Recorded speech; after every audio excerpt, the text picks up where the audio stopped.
उसके बावजूद भी और घोसी विधानसभा के उपचुनाव में मतगणना स्थल से बड़ी खबर सामने आ रही है।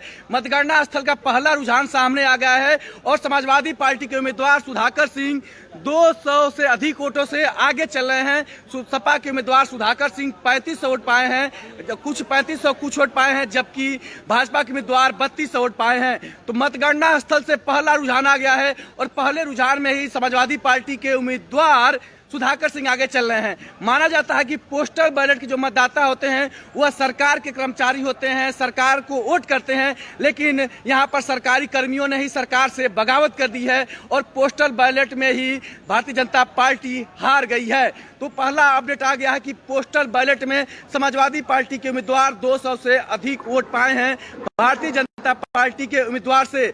तो मतगणना स्थल से पहला खबर अब सामने आ गया है, पहला रुझान सामने आ गया है और सभी रुझान के लिए आप अभिषेक सिंह के साथ बने रहिए।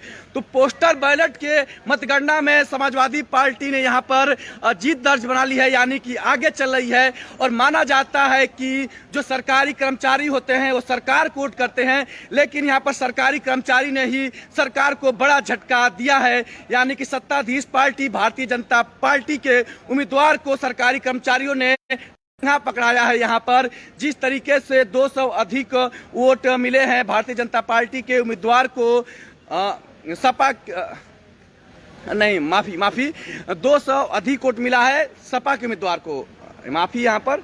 तो पूरी तरीके से चुनावी अपडेट आना अब शुरू हो गया है और पहला रुझान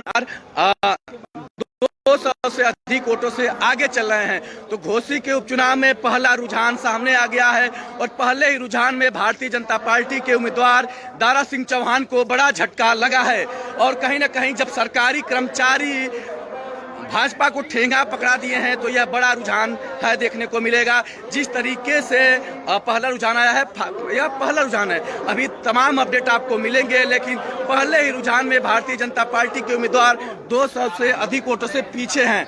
तो ये रुझान आने शुरू हो गए हैं, क्या कहेंगे? या पहले रुझान में ही सरकारी कर्मचारियों ने भाजपा को हरा दिया? क्योंकि मैंने पहले भी कहा था, मैं जितने लोग हमसे इस बात को प्रश्न पूछ रहे हैं तो मैं सबसे पहले यही कह रहा हूँ कि सरकार के खिलाफ वोट जो कि यह जो वोट पड़ता है सरकारी कर्मचारियों को पूरी तरह जो खिलाफ वोट करता है वो सत्ता के खिलाफ करती है, प्रशासन के खिलाफ करती है। और मैंने कहा था कि लगभग 200 वोट, अभी कुछ दिन पहले मैंने कई लाइव में कहा लगभग 200 वोट से बीजेपी पीछे रहेगी। तो लगभग 378 वोट से बीजेपी पोस्टल बैलेट में पीछे हो गई है। यह एकदम आधिकारिक पुष्टि है। ये पहला रुझान है, वही बता रहा हूँ, कंफर्म नहीं हो रहा है पोस्टल बैलेट है, क्या कंफर्म नहीं हो रहा? पोस्टल बैलेट का है, पहला राउंड ईवीएम बता रहा है। पोस्टल बैलेट का पहला सूचना आई है, वहीं अब ईवीएम की भी सूचना हुई है, जो अभी थोड़ी देर में आपको अपडेट हम लोग कर देंगे। ईवीएम में भी उसकी सूचना, मतलब पहला रुझान पोस्टल बैलेट छोड़े पहला रुझान बीजेपी के अगेंस्ट में गया है। पोस्टल बैलेट के रूप में सरकारी कर्मचारियों ने बीजेपी के अगेंस्ट में वोट दिया है। यह मैं आपको क्लियर कर रहा हूँ कि सरकारी कर्मचारी जो है शासन और सत्ता के खिलाफ वोट दिया। तो अभी ताजा अपडेट आ रहा है कि समाजवादी पार्टी के उम्मीदवार मात्र 78 वोटों से आगे हैं, यानी कि जो रुझान सामने आ रहे हैं।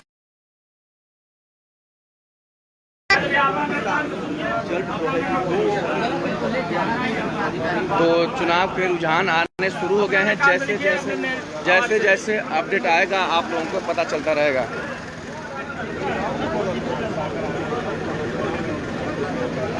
देखिए अभी पहला रुझान आया है, जैसे जैसे आंकड़े साफ होंगे आप लोगों को अपडेट मिलेगा। फिलहाल जो शुरुआती रुझान है वह समाजवादी पार्टी उसमें लीड कर रही है। अभी वोटों का जो आंकड़ा है उसमें आगे पीछे होगा, लेकिन पहले रुझान में ही समाजवादी पार्टी